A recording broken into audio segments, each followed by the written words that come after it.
It had no pattern, no direction. I just knew that I wanted to get started. I grew up in Massachusetts and I moved to Utah in 2016. And when I moved to Utah, I knew that I wanted to start getting involved in real estate and buy a house, rent a bedroom, live in it for a year, maybe two, move, kind of keep doing that and just see where it took me.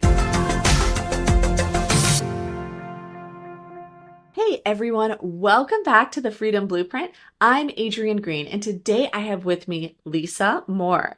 Get ready for insights to help you scale, systemize, and create more freedom. So let's jump in. Lisa, thank you so much for joining me today. Thank you for having me. I'm excited. I am excited for you to share your story. I know that you got started in 2017 house hacking just like I did. And now, today you and your husband have 20 doors across 7 multifamily properties. You've ventured into syndication. You're partnering with some big names in this space. So I would love for us to start, for investors who are just getting started, what did it look like back in 2017 when you were first getting started with real estate investing? What did it look like? It had no pattern, no direction. I just knew that I wanted to get started. I grew up in Massachusetts and I moved to Utah in 2016. And when I moved to Utah, I knew that I wanted to start getting involved in real estate and buy a house, rent a bedroom, live in it for a year, maybe two, move, kind of keep doing that and just see where it took me. So my first year, as soon as I moved here, I was already kind of figuring out what neighborhood I wanted to look into and where I wanted to live. I didn't know what the future would be for real estate, the potential of it and the power of it. And I knew that I wanted to just get started. And to me, house hacking was the easiest because I needed a place to live, and if I'm going to be paying monthly expense to somebody, I'd rather be towards a mortgage on a house that I own than continue paying to a property manager. I've been renting for the last 5 years and I was like, all right, I'm done. I'm done with apartments. I need a house. I want to get out of this. Yeah, it definitely did not start with any okay, this is what I'm going to do. This is my plan. Here's my step-by-step into real estate. It was like, all right, let's just jump in and see how this goes and see where it takes me. I love that. And now, what made you think about doing real estate investing in the first place? Was it something where you had family who did it, or how did you get exposed to it? I didn't have family that did.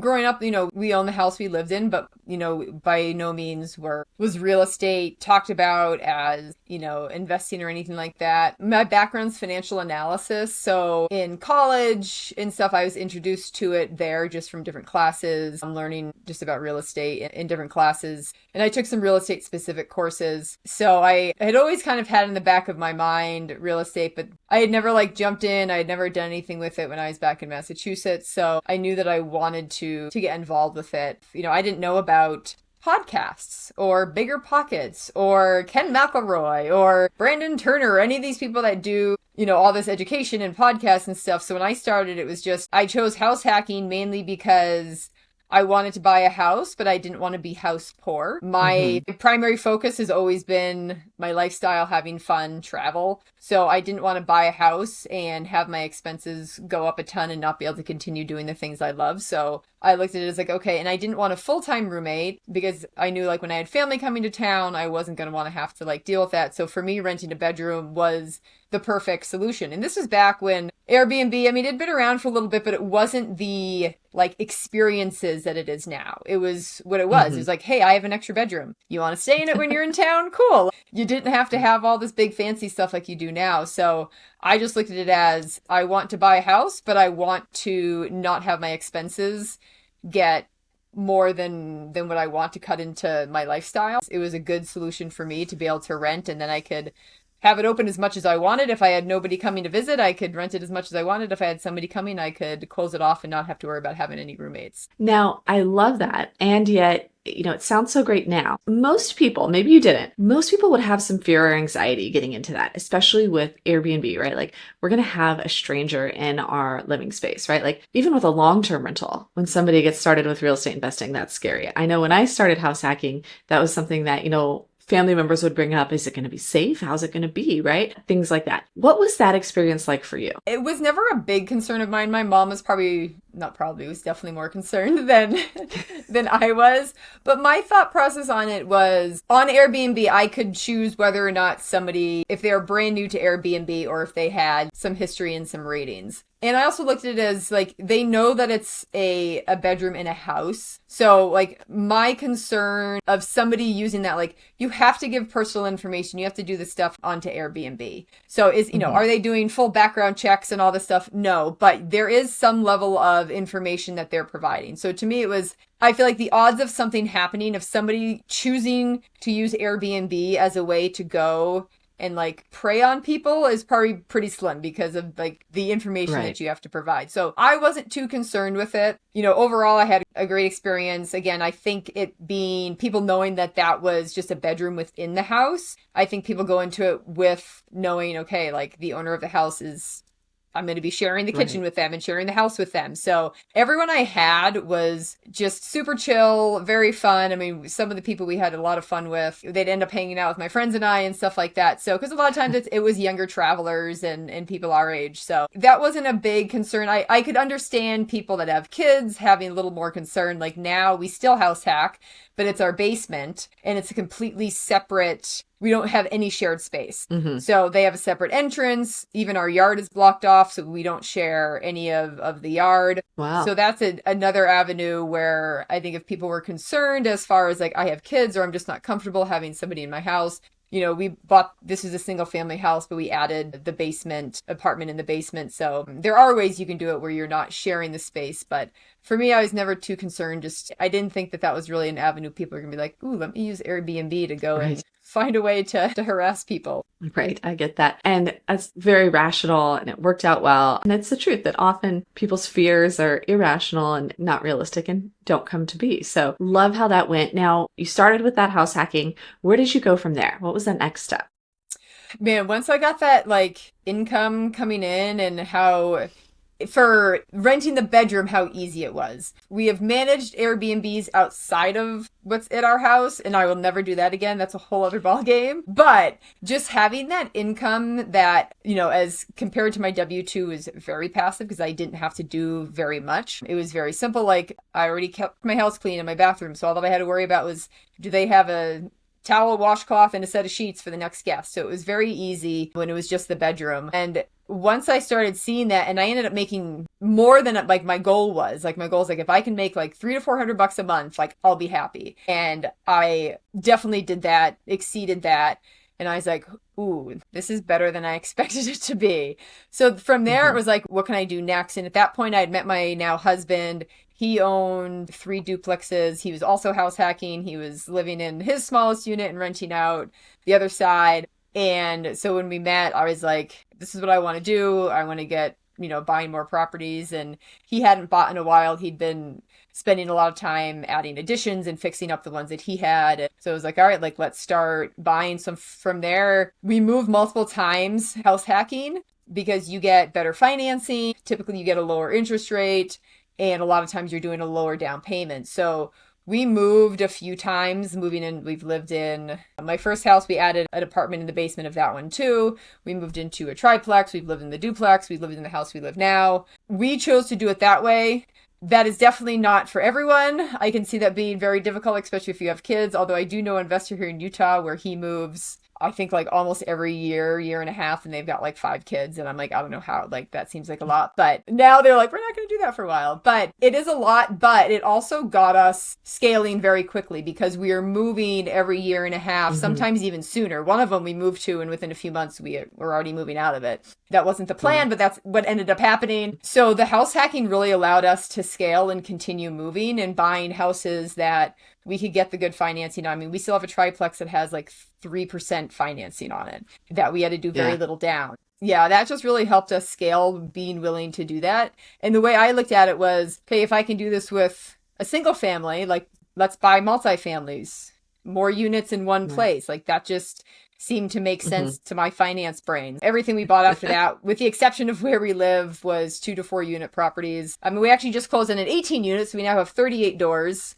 Wow, congrats. And yeah, so We like the multifamily. So I love how you guys did that, like repeated house hacking. People hear about it, right? Like, oh, you can go get that multifamily, live in one side, rent the other, move in a year or two, do the same thing. And yet I think you might be the first person I know of who's done it so well. So if somebody else is thinking about doing this, what I would love is for you to share a little bit of wisdom, like what you wish you knew when you got started, like what were some hiccups or like, challenges along the way that you could give some wisdom to help prevent. Yeah, definitely. I 100% would have started with a fourplex. Like if I could go back, because once you're 5 units and above, that's considered the commercial. So the living in it no longer becomes a benefit. Mm-hmm. So that's the one thing, or at least a duplex, something more than a single family. I 100% would have jumped right into like triplex, fourplex right off the bat. Whatever you can find that makes the most sense. And having good systems in place. So when we first started, the rent collection some was Zelle, some was Venmo, some people would deposit stuff. And then we had like multiple people that would deposit and they had the same rent. And then I'm like, you didn't put any note in the system. I don't know who paid rent this month. And then it's like messaging, No. did you pay rent? Did you pay rent? Or did you pay rent? So like that just caused a lot of time. And now I know this, like there's so many softwares out there. I use Inago, Innago. They're great. It's been awesome. It is like helped streamline stuff and it's free for me. Like I researched a whole bunch, some that cost money, some that didn't. And Inago just had great technology. It had all the things that I wanted. I'd been using another one that I was paying for that I wasn't as happy with, but that was probably the biggest like escalation of, okay, I feel like we can take more on.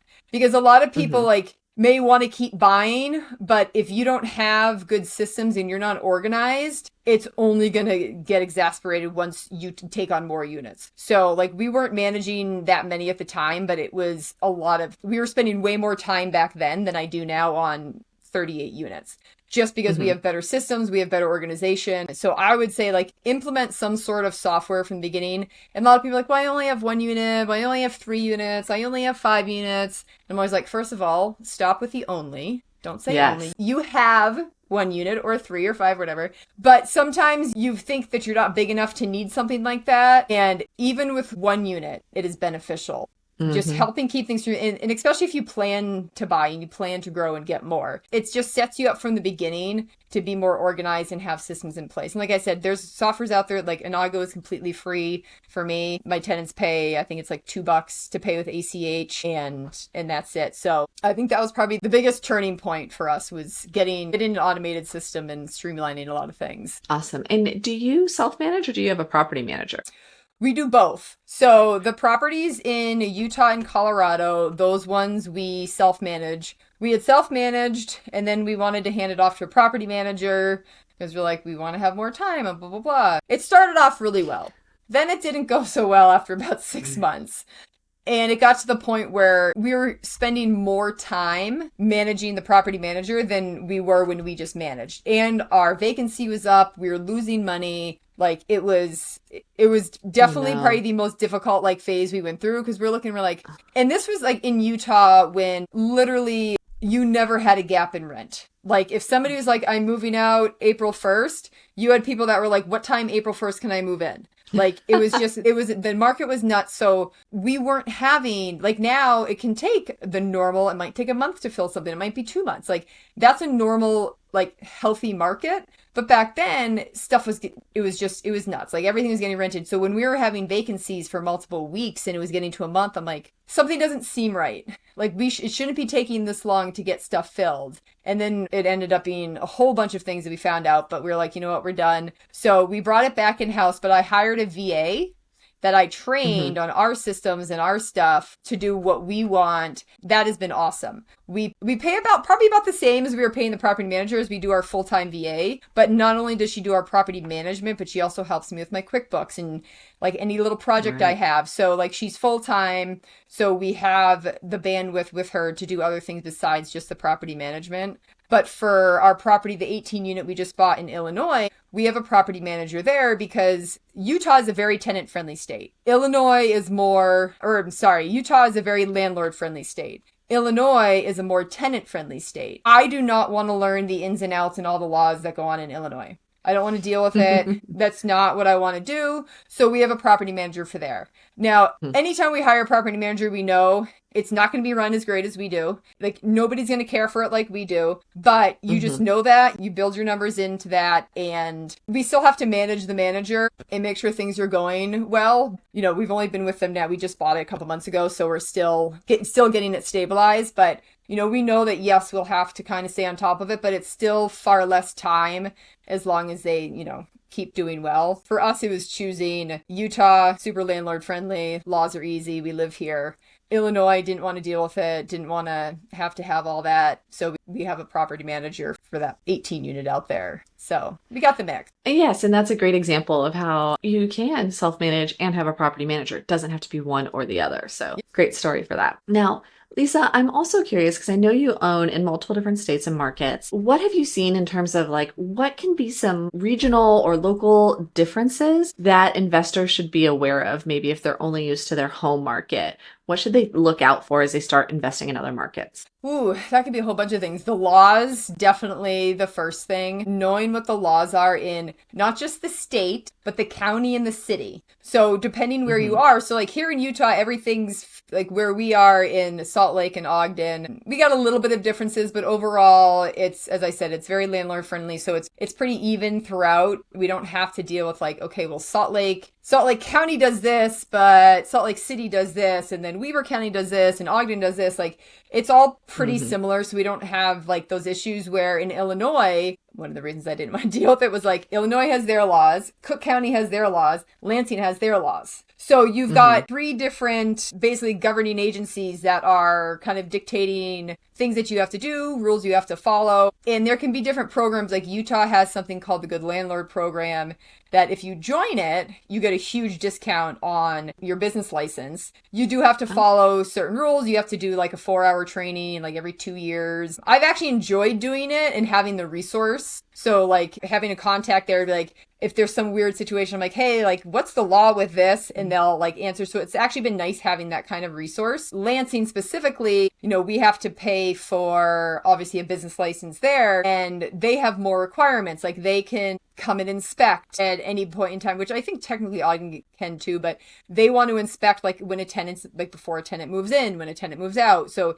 they're much heavier on that. Every tenant has to sign a non-criminal activity form saying like they're not going to be criminals basically, which obviously we don't want them either. But so there can be things like that. So knowing what the laws are can be a huge, huge difference. But even in the marketing, like we literally just had this come up this morning. In Utah, almost every property you'll have rent, but then you'll have all these added fees. You'll have utilities added. If it's an apartment complex, a lot of times they have what do they call it? For like your internet TV, some sort of like media package, like you have to pay for. But when you look at, if you're just looking on Zillow or Realtor, you see $1,800, you're like, cool. But then it's $150 for your media package, and it's utilities are another X amount of dollars, and parking is X amount of dollars. Utah loves just like the nickel and diming of all the different fees. And we tried to not do that because one, it's just a pain. It's more paperwork, like all these little fees. Like we'd rather be like, here's what you pay a month. But when we're adding some of those in and our rent is showing as $1,900 and they're showing as $1,700,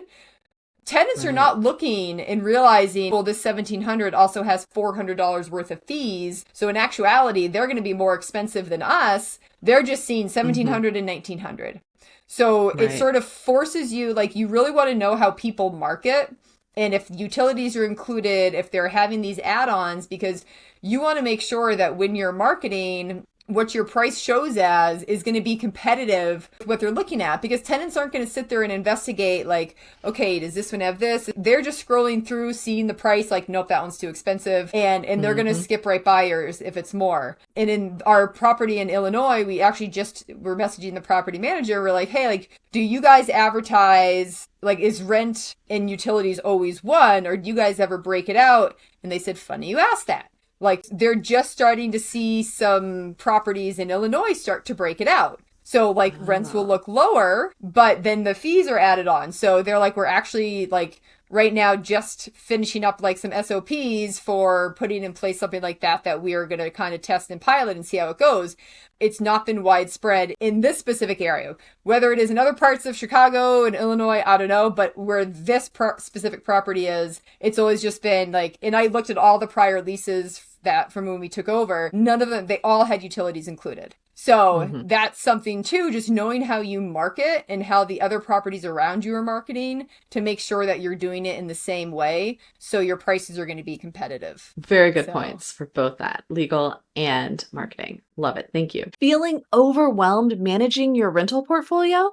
What if you could run it like a business and free up your time? My one-on-one coaching program helps investors like you build systems at scale so you can grow without the chaos. Book a free strategy session today at adriennegreen.com/coaching. You'll find the link in the show notes. Now, to pivot a little bit, I am intrigued, Lisa, that the fact that when you met your husband, you guys were both doing real estate investing, and you guys have kept doing investing since then. You know, real estate investing with a spouse is something that I don't think we talk about enough, right? How it can be great, what challenges. So I love, do you have some wisdom, again, for maybe someone else out there who does real estate investing actively with their spouse? Yes. It really can make a strong relationship. Everyone is different, like in what they're willing to do. And I think just knowing, like I'm a much bigger risk taker. I am definitely the bigger, like, let's just go. Like once I'm like decided on something, it's like full steam ahead. Where my husband he's not nearly as risky as I am. He takes more time to process something where like I'll like read through something and I'm like, yay or nay and be done with it. And he's like, do I have like 5 seconds to like process this? So like, but it's good just like knowing how each other work, because when something comes up, like I know, okay, John will want to be able to like ask questions on this or, you know, do more due diligence or whatever it is. Like just knowing how the other one handles things is super important, and the risk. Like there's definitely things like my background being financial analysis. I also like numbers are my thing. John is a GC. He's like the MacGyver of properties. He can fix anything, make a house, like the remodels that we do and all that stuff. Like he does amazing work. But like most contractors and most tradesmen, like the finance and the business side of things is not like, that's not just how their brain works. Like I could never do half the stuff that John does, and he couldn't do half the stuff that I do, which is one reason like we're good partners. So just knowing the risk that each partner is willing to take, because I don't want to ever put John in a situation where he is super uncomfortable or super stressed. So if it's something that is riskier, I just have to know like, okay, I need to make sure that I'm breaking down why I think it's going to be good. Here are like the realistic risks, but here's what I think the potential is. Here's the numbers that support everything. So like being able to explain on that regard and just talk about it, like go back and forth. Like, and do we butt heads and like have arguments? Absolutely. Like you are never going to not in that situation. Right. But also knowing what each person is good at and who's responsible for what. You know, at the beginning, and we're still not perfect with this, but we are definitely more kind of, okay, if it comes to financial things, yes, John gets a say, but I get the final say. When it comes to remodels, when it comes to anything construction, if it comes to anything at the properties, I get, my opinion can be heard, but John gets the final say because that's our areas of expertise. So I think also making sure you know like what each partner is good at and kind of assigning tasks of, okay, this is, because otherwise like we'd have a situation where a tenant would message and it was like, well, did you get it? Well, no, I thought you were. So not knowing who's to do what also can cause issues on things not getting done or efforts being duplicated. So also having like your roles and responsibilities, it doesn't, obviously the more defined they are, the better. But we still have times now where both of us, like some of our overlap is with tenant relation. So maybe it's my Massachusetts background, I am definitely a lot more just like blunt to the point. And like we've had a tenant that hadn't paid rent and they're like, well, do you want us to pay? Like we can pay some. I'm like, pay or get out. Like, I don't know. Like you're asking permission if I want you to pay rent. Like, yes. But if you're not going to, then you got 3 days to move out. Like do what you want to do. Right. But there's situations where John will have to step in and be like, okay, like we need someone to be a little nicer to the tenants right now. So there is overlap in that, in what, you know, back to like, what are our strengths? What are we good at? I think that's a big thing, because if you're both good at the same thing, or if you both do the same thing, I think even more so it's like, okay, who's going to take the lead on this specific thing? We both get a say, but somebody has to take the lead and somebody has to be able to get the Right. final say. That's helped us kind of alleviate some things as well, where it's like, okay, here's my opinion, but you ultimately get the final say, and we can't argue with it once the decision has been made. So, Right. It sounds like it's worked out well. You guys are kind of like the yin and yang with your separate areas of expertise.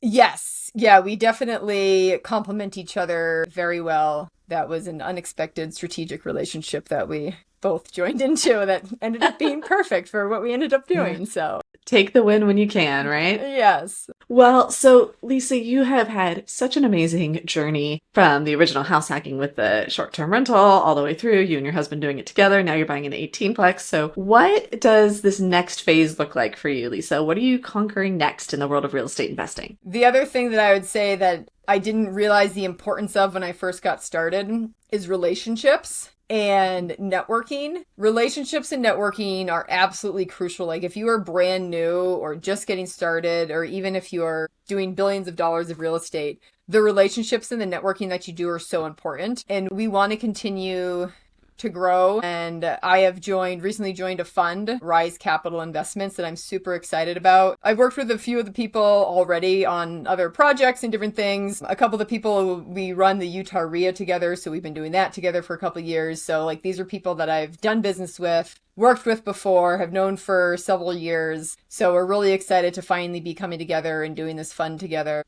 And this just really helps when you have like a team of people, all again, like with your different strengths, things you're good at, because there's certain things, like I hate having you do newsletters. That is not something I enjoy. Like, certain marketing type things I don't like. And, we now have a team where we have people that they hate underwriting and looking at spreadsheets. That is my thing. Like, my background's finance. Give me those spreadsheets. I would look at them all day long. Not all day long, but I would look at them and I understand them. Joining this fund and having this fund has really going to allow us to be able to focus on my strengths and utilize that, and now have a team of people that are good at the things that I'm not good at. So, we'll be doing debt deals. We do equity deals. And there's an RV park that we have on some of the debt side, working with like fix and flippers. There's a local investor here in Utah that's doing 2 new builds. He's done a ton of stuff.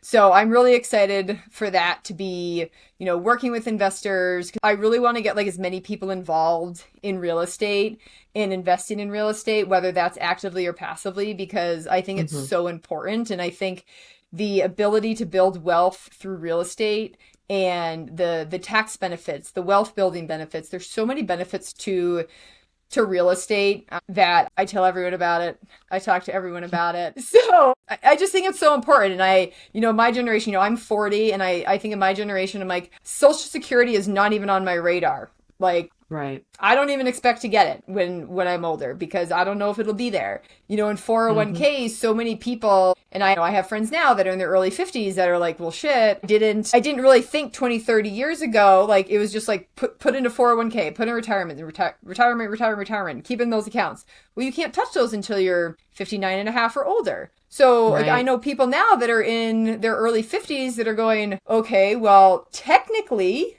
I've worked hard and I've saved up enough money. Technically, I could retire and not have to work full time, and I could go like work at the ski resort in the winter time for a little extra cash, or go work at REI part time for fun. But because they can't touch any of their retirement account, they're like, we're kind of stuck. Like, we have to keep working. So starting to invest in real estate earlier, or in anything outside of retirement account, but especially real estate, the earlier you can start and just start to build that, and then it just will start to snowball. And with tax savings, W-2 employees, depending on your situation, could have some tax benefits from it. So I'm a very big proponent of the benefits are just huge for passive investing or active investing. Because I know people that have a W-2 that love their W-2. They have zero desire to quit it, but it's like, you don't need to be active. Like, you can invest passively and still get these benefits. So there's an avenue for everyone that if they want to invest in real estate, that they can get the benefits and be a part of it. For sure. I love it.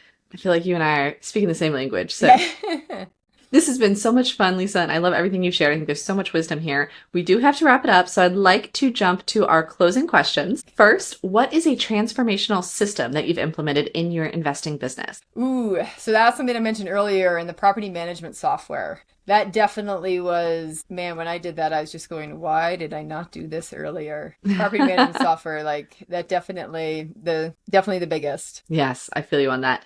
And then next, what's your go-to tool for managing operations? I mean, on the property management side, it would definitely be that software, but also for capital raising, having a CRM, we use Go High Level. Having that to be able to organize like your contacts and the communication and texts and emails and all that kind of a one central spot. Do you need a CRM right off the bat? No, not at all. But once you get to a certain point, it's definitely beneficial. So you can be sending out those newsletters. You can see who's opening them. You can communicate, like kind of do everything from that one central point or most things from that one central point and have all that communication and tracking within your CRM. Yeah, great recommendation there.